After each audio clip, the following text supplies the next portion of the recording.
Hi, my name is Keith Barrett. I'm founder and legal counsel for Vesta Settlements, and this is our first video cast for 2013. Also happens to be Valentine's Day. So I'm going to share a little love with you today as we discuss the Escalation Addendum. Just a little background, this is a document that we really haven't used over the last couple of years given the state of the market. But we are sensing, as I'm sure you are as well, that there is a lot of activity in the market. All we keep hearing about is a shortage of inventory, which increases competition for available homes. And so we think this is a timely discussion today to kind of dust off the Escalation Addendum. And recently, NVAR, the Forms Committee, has dusted it off as well because we have a revised form from January of 2013. So what we're going to talk about today are the general mechanics of this form, generally how it works. We're going to talk a little bit about the two changes really that NVAR made. And then I want to note for you one flaw that I think we have in this document that hopefully is being addressed by the Forms Committee, so we won't have the problem going forward. But let's go ahead and go over the document. The purpose of the document really is in a market like this where there's competition for homes, a purchaser in making an offer on a home can submit an escalation addendum, which is a one-page document. And what the document does is it basically, the purchaser is saying to the seller, if you happen to get another offer prior to ratification of this offer, and that other offer provides a net to you, so net being sales price less any seller concessions, so the other offer provides a net that is higher than the one I'm offering, then I am agreeing to automatically increase my sales price by a predetermined amount of money, and you fill that out on a form. So it could be an increase of $500, an increase of $1,000, and I will continue to increase that over and above another offer's net up to a predetermined cap.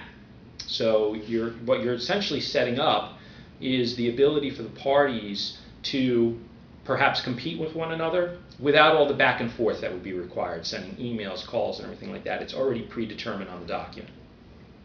So that would be filled out, the amount of the increase and the cap.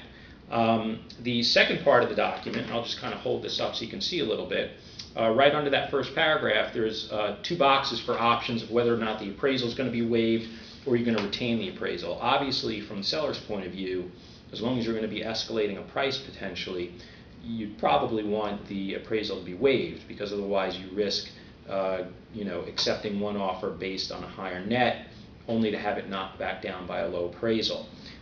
There's also a note on here you should be aware of that does not apply to VA or FHA loans, so it wouldn't matter in either event, so it's something to be aware of. And then lastly on the document we have this little box here, and this is one of the changes that NVAR Forms Committee recently made.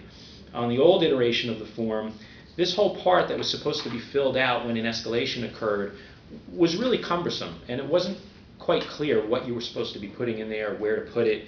And so they've really kind of laid it out nicely. It should be very clear now. This is the area of the document that if an escalation occurred, if another offer came in with a higher net, the seller would then go ahead, or the listing agent, and fill this part of the document out. And it says that the seller will provide the purchaser a complete copy of the other offer, and this is used as a justification for the escalated sales price. So it should be pretty neat and clean, and for a purchaser that really wants the home and doesn't want to lose it, it could be a good way to go to ensure that it's not being lost just based on the numbers. You can escalate the price. However, we want to note one thing. So one of the other changes that was made is up in that first paragraph in the actual escalation part. One change was made where the Forms Committee moved up the definition of net, net being defined as the sales price less seller concessions. And the point of this was we wanted to make sure that there was an apples-to-apples comparison. The flaw, however, in the document is that the actual language where the buyer would be filling out how much they want to escalate by compares the current offer's sales price. In other words, it is the current offer sales price that's going to be escalated by a certain amount over the other offer's net. And therein lies a little bit of a problem, because here now we're comparing a sales price on the one hand to a net on the other. And so where you have contracts that include a closing cost credit, this is where the issue is really going to arise. You will wind up with some unintended consequences in the numbers. The math will just not really work out. Be aware of that, so that if you're working on a deal no matter which side you're on, that contains an escalation addendum that gets triggered, you're probably going to have to work with the other side and make sure that you are comparing apples to apples. And one thing you can do is just make sure that you are comparing a net to a net and not necessarily a sales price to a net. Hopefully the Forms Committee will take care of this over at NVAR, and I believe they are looking into it. But until then, we do have to use the documents that have been provided, and I just wouldn't want there to be any issues going forward. I know that might be a little confusing, and so if it is and you have questions, please don't hesitate to contact us. As always, we can be reached at 703-288-3333, or you can contact us via our website at vestasettlements.com, and we have an Ask the Expert section where you can email us any questions that you might have, and I will personally get back to you. So thank you very much. I hope that this was informative, and look out very soon in the near future for more video casts on various topics. Thanks so much.